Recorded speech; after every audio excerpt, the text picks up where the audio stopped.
按了葫芦起了瓢。嗯，说了你也不懂。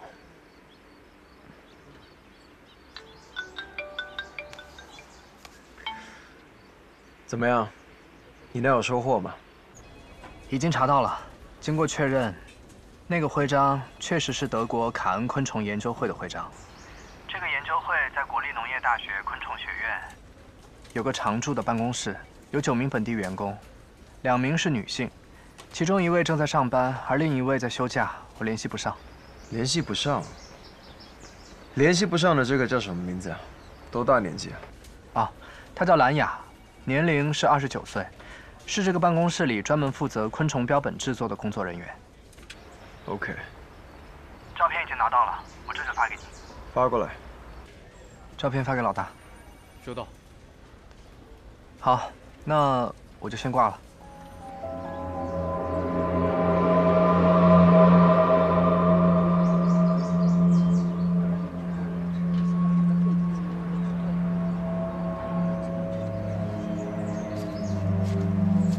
怎么样？你看他的拳头。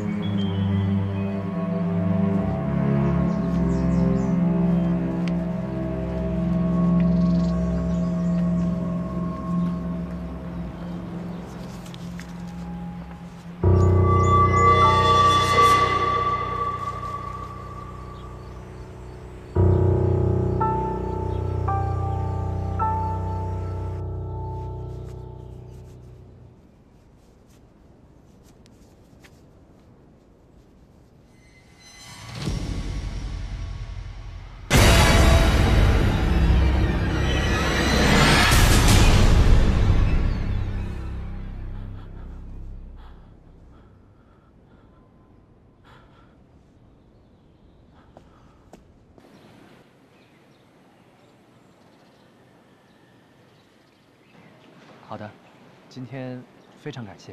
啊，不客气。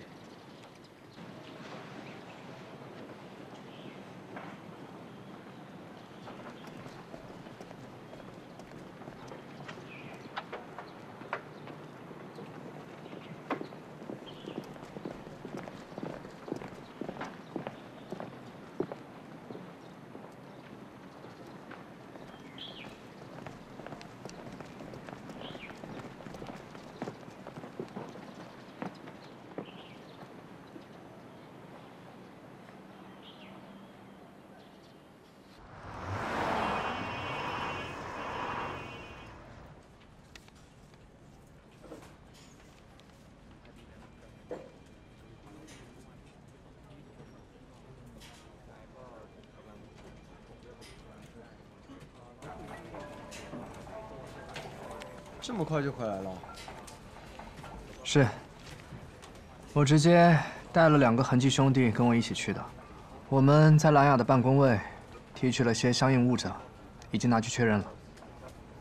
还是联系不上本人？还是联系不上。这个兰雅是一个什么样的人？他的同事说，他性格内向，平时比较安静一些，总是一个人独来独往。除了上班，他跟同事的交集很少。然后他的父母亲人也都在外地，他是自己一个人在这个城市生活的。性格孤僻。对。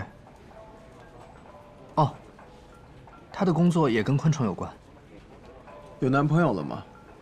我们问过他的同事这个问题，他的同事说没见过他有什么男朋友，也没见过有什么男生来单位里接送他。哦，不过我把他们单位的监控视频都要来了，可以看看他在单位期间都接触过哪些单位以外的人。家庭住址有了吗？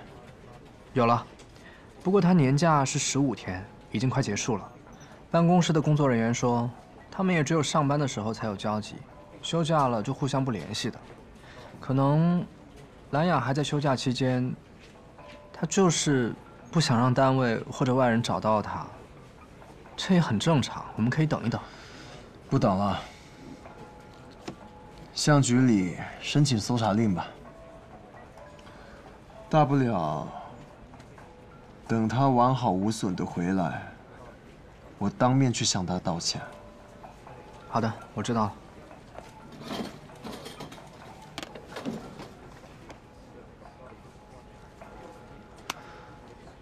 最好你休假结束就能出现，我宁愿去向你道歉。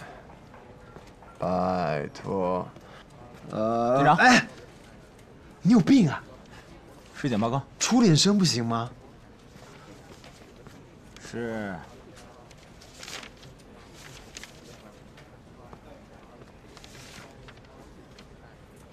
怎么放起这个了？龙魔王子，今天早上在公园里发现的尸体，就是他。皮林瓦。皮林瓦死了。死了。尸体检查报告显示，死者全身无任何外力伤痕，内脏完好，系因毒品注射过量导致心脏骤停而死。死亡时间今天凌晨12点到2点左右。天哪，怎么会这样？当初我那么喜欢他，这才多长时间？怎么就这样了？是啊，好像突然就被爆出吸毒了。他在剧场服装间里注射毒品的那张照片，还是当时各种媒体娱乐版的头条呢。男生也这么八卦吗？赶紧说正事了。你们在现场有找到针头吗？没有找到。没有。是，我跟痕迹的兄弟们确认过了。现场除了他贴身口袋里发现的那些即时贴，目前没有发现其他有用的物证。怎么可能找不到呢？一次性注射这么大的剂量，从注射到死亡不超过3分钟，现场怎么可能找不到注射器？除非是别人注射的。注射器被那个人给带走了。你还真靠谱啊！越来越靠谱嘞。说得对，怪不得他手里会攥着个袖扣。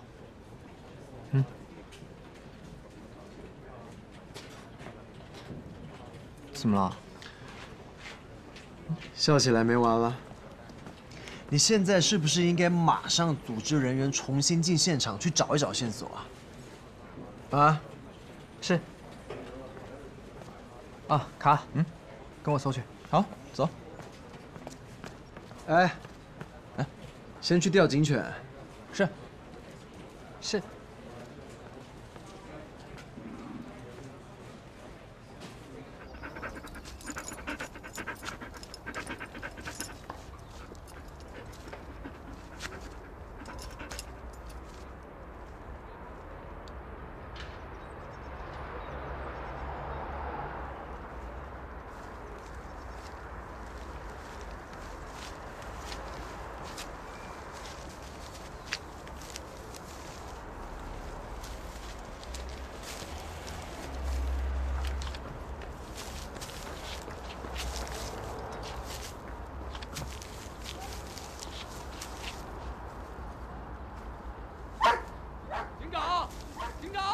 说。找到了。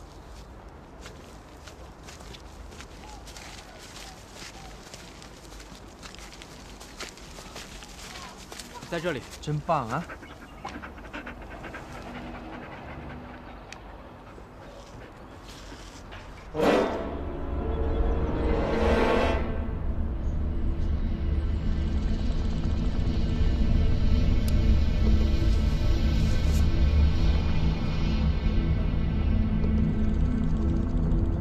从皮林瓦死的地方到这里，也就是15、16米左右。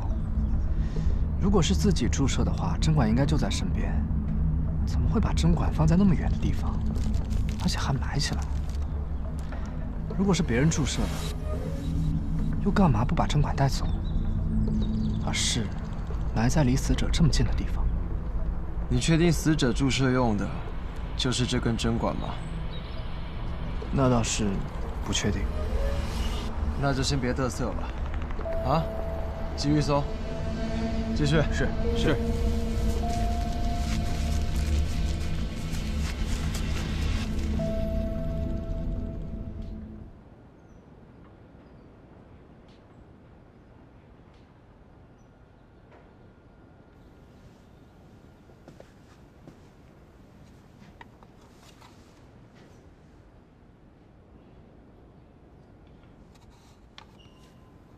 嗨，你脸色不太好，是没休息好吗？我每晚都休息不好，颈椎问题，一直找不到舒服的睡姿。那你有试过中医按摩吗？没有。所以嘛，你可以试一下，虽然不能根治，但是可以缓解。你的那个天呢？哦，他呀，他去学校报到了，明明是来留学的，可是来了快1个月了才去报到。有什么需要帮忙的吗？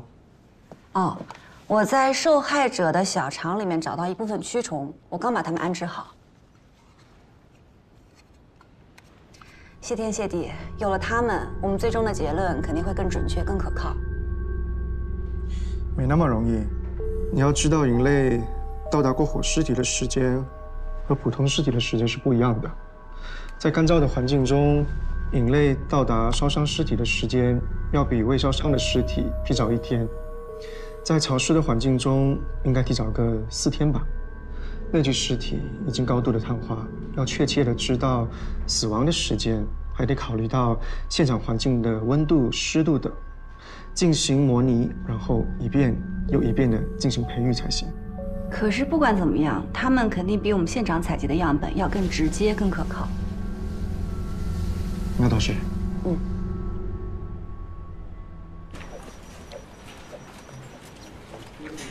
加油！我相信你可以的。第12天加油，第13天又加油。从字体上来看，这一看就是女生写给平林瓦的呀。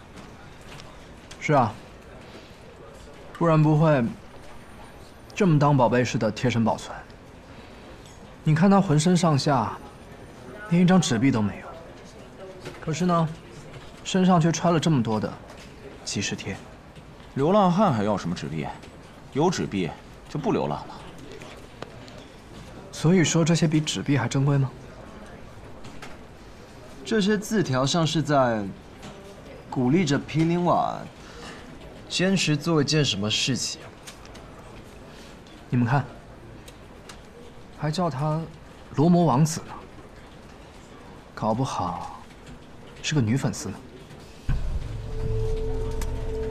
我觉得肯定不是简单的女粉丝，不然皮林瓦也不会这么珍视这些即时贴了。车轱辘话来回说，说正题吧。自杀还是他杀？他杀，但是他死的这个姿势确实不像他杀，更像是有仪式感的自杀。现场确实也没有除他之外的人出入的痕迹，并且根据尸检报告和他老师的介绍，他有吸毒史。吸毒者吸毒过量死亡，这也很常见。但问题是，他如果是自杀，针管不应该就在旁边吗？干嘛还要跑个10来米再埋起来，对吧？还有一个重点，从他到针管被发现的地点之间，并没有发现他的脚印。何况，他手里还攥着一个袖扣，死的时候攥得死死的，这说明了什么呢？说明他死前在努力地保存线索。当然，如果说是他杀的话，也有一些令人费解的地方。首先是现场，现场并没有挣扎打斗的痕迹。第二点，从验尸报告上看，针孔也是在胳膊上正常静脉注射的位置。难道他就乖乖地接受凶手的注射吗？其次，凶手为什么要把针管埋在现场附近，而不是带走？对吗？目前物证部门还不能确定就是这根针管注射的皮林瓦，还在检测。是啊，但如果不是这个针管注射的，那就更说明是他杀了。就像我刚才说的，杀他的那个针管已经被凶手带走了。OK， 如果是他杀的话，现场是第一现场还是第二现场？单从现场已有的物证来看，死者首先应该有一个女关联人，就是一直写这些即时贴送给他的。其次，可能还有一个男关联人。这个男关联人就是这个袖扣的主人。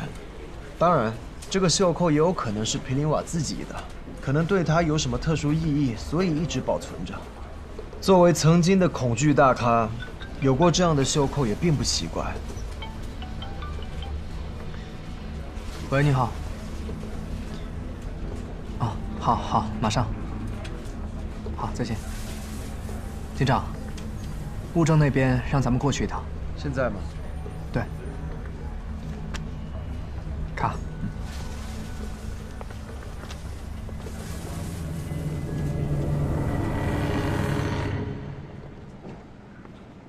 怎么样？这些都是德从兰雅单位带回来的监控视频。从视频内容看，兰雅在单位的工作相对规律，也很单调，接触的基本都是同单位的同事，看不出她与哪个同事关系更加亲密，尤其是那些男同事。不过，我们在兰雅办公室的监控视频里发现了这个。这个男人在这个位置出现过好几次了，我们把视频处理了一下。警长，皮林瓦，就是他。他怎么会和兰雅扯上了关系？我去，这可是大事。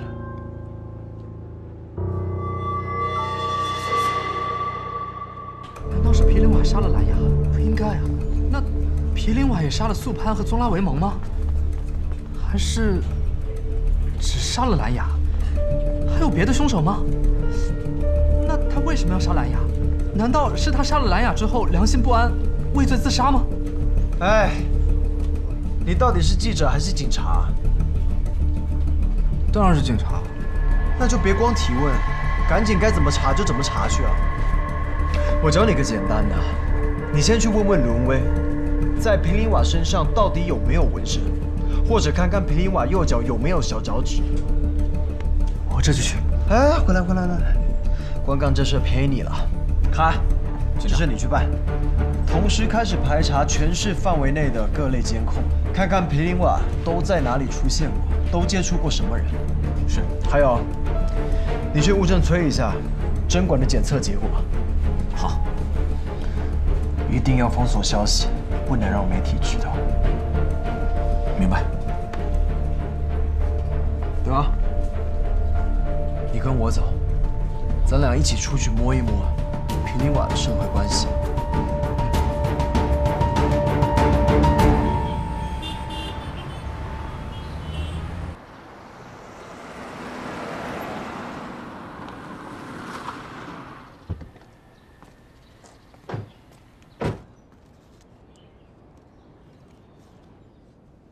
他死了？不会吧？他还那么年轻，怎么会这样啊？才1年多没见，怎么就死了呢？还死得这么凄惨。在你的印象中，他之前有没有什么仇人，或者得罪过什么人吗？伊台罗摩衍那，只有罗摩王子和他妻子西多是演员本人露脸的，其他演员都只能戴着面具。你说演罗摩王子的皮林瓦得罪的人能少吗？不过要说仇人，那肯定就是他当时的琴师和他的婢爵了。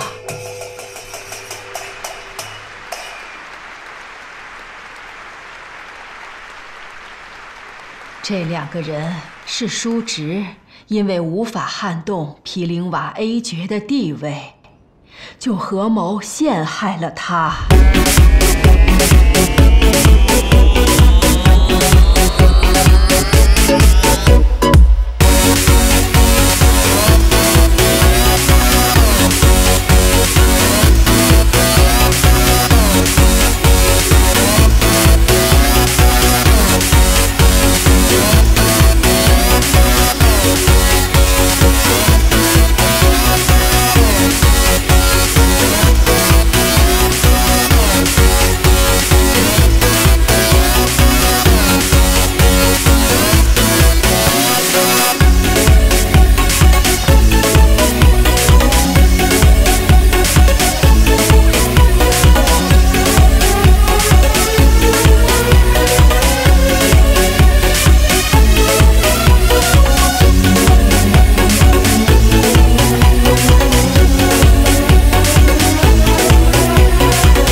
玲娃事后反应过来，非常难过，觉得自己玷污了恐惧，玷污了罗摩系，玷污了罗摩王子，他就积极戒毒。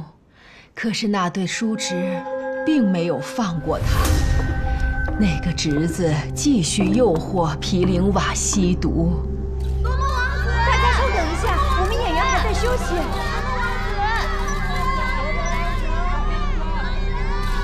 不等了，我们去找他。走，跟我走，去见你们的毗陵娃哥哥。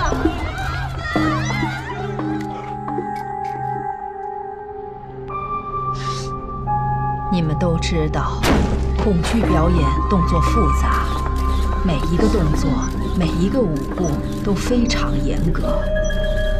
演员需要从6、7岁就开始学习，到17、18岁才能登台表演。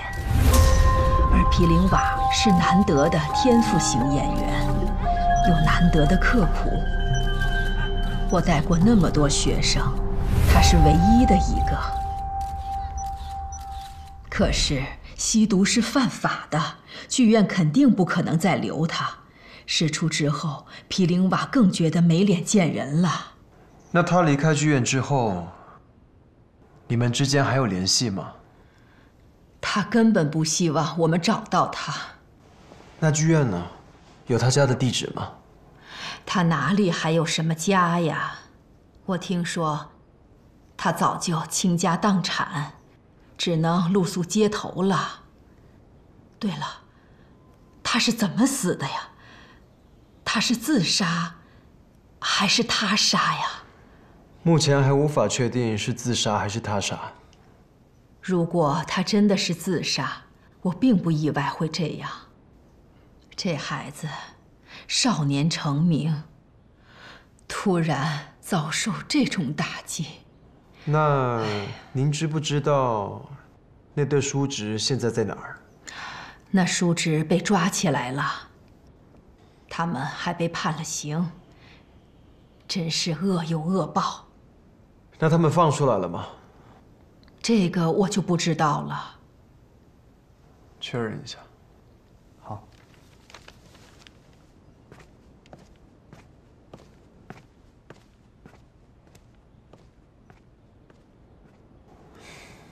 据您了解，毗陵娃有交往的女朋友吗？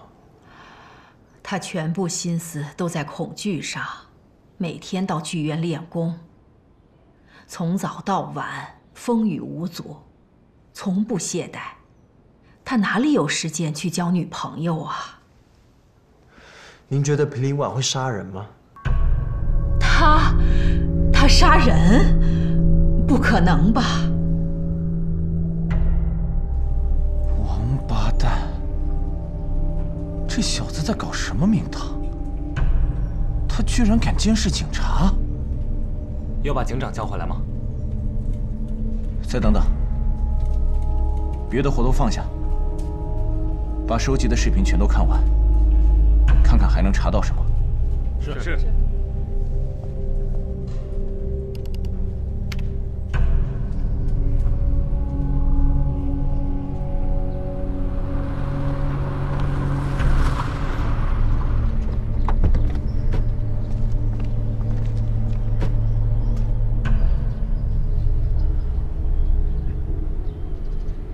认识这个人吗？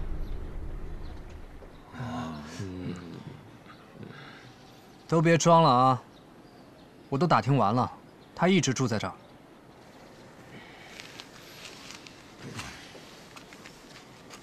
看清楚，我是警察。你们要是知情不报，我让人把你们轰走了不说，还会把你们全都抓进去。是，他一直跟我们住在这儿。不过昨天就不知道他跑哪里去了，现在都没回来。他以前这样吗？白天我们都是各自出去，但晚上都会回来的。我们倒是不需要家，只不过是这里待习惯了。你们知道他是大明星吧？知道，很多人都知道他是大明星。前2天还有人来找过他，还有女粉丝给他送饭。大明星又怎么样？还不是和我们一样睡桥洞？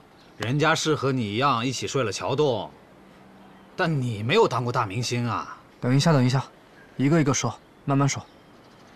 你先说，前2天谁来找过他？一个男的，不认识，拿着画像来的。不过不是来找我们。在南区，我是听他们议论的。拿画像？画像就是画出来的那种。什么样的男的？据说是一个年轻人，大概30来岁。说是还很帅气呢。还有那个女粉丝给他送饭，怎么回事？一个年轻姑娘，长得特别好看，几乎每天都会来给他送晚饭。每天风雨不误。他爱上她啦！对，我想起来了，他还给他写了首诗呢。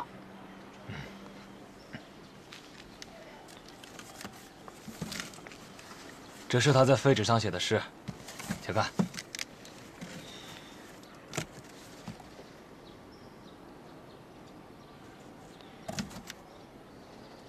记一下。这些你们见过吗？见过，这些都是那位姑娘贴在送饭的饭盒上的，对吧？每次来送饭，饭盒上都贴一张。居然已经这么多了，这些怎么会在你手里啊？他到底怎么了？他没怎么。哦，那姑娘，你们刚刚说的那个送饭的姑娘，是她吗？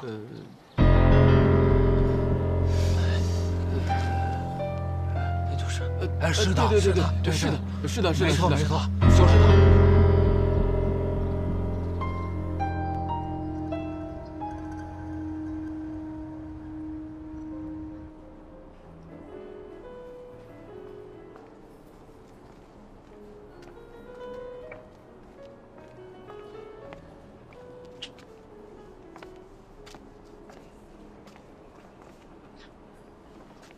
我来了曼谷快1年了，都不知道有这么漂亮的地方。你来了才1个月就知道了。不过也是啊，你连红灯区什么样你都知道。这是瓦拉里路推荐给我的。我就说嘛，他对你的感情不一般。吃的是一般，不过这里视野超棒。哎，我呢就是想带你出来散散心。我之前也带师兄来过一次。哎，你尝尝这家的木吉托，好像和你在国内的不太一样。哎，等一下，你的意思是说，你早就知道这儿了，而且已经来过了，对吗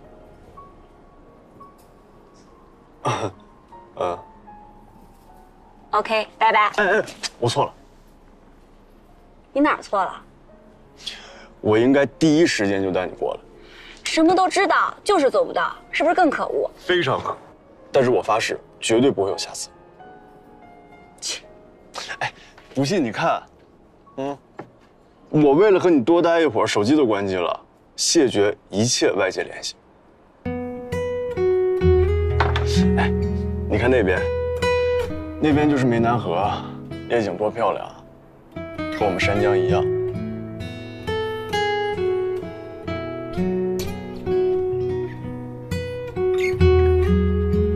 景天，你真的变了，变得舒展了，放松了。因为有你一直陪着我。还变得会说话了。当然了，还有瓦拉里洛的。不过我不带你来这儿，也不能全都怪我。那个马里奥用人用的也太狠了，我们平时见面的时间就很少。你看，瓦拉里洛也很需要我，不过也没像他那样。我刚夸完你会说话。我是在吃马里奥的醋。虽然我不相信，但是我愿意相信。不知道为什么，我看你变得油腔滑调了，我反倒挺开心的。我也很开心。可以把心里想说的话都说出来。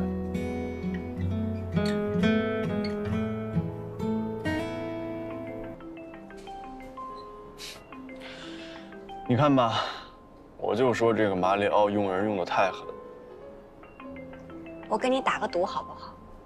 如果是马里奥，我给你100铢；如果是瓦拉里洛，你给我500铢。没问题，成交。 500铢，现结。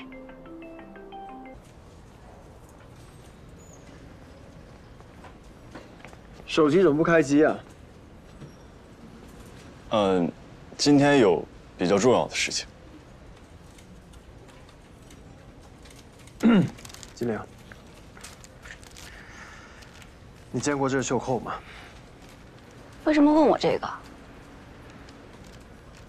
你是说，是马里奥的？是吗？好像是见过。你确定？不敢完全确定，但是应该见他穿过有类似袖扣的衬衫。怎么了？这根袖扣是今天早上在这位死者手里发现的。这种袖扣不可能只生产那么一个吧？这种衬衫也不可能只生产马里奥那一件吧？那你看看这个，把文件打开。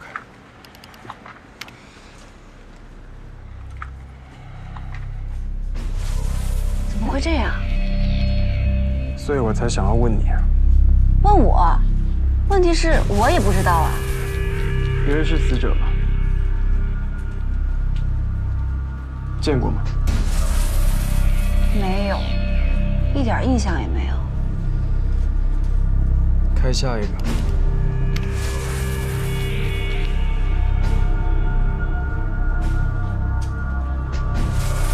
怎么会这样？所以我才会叫你过来的。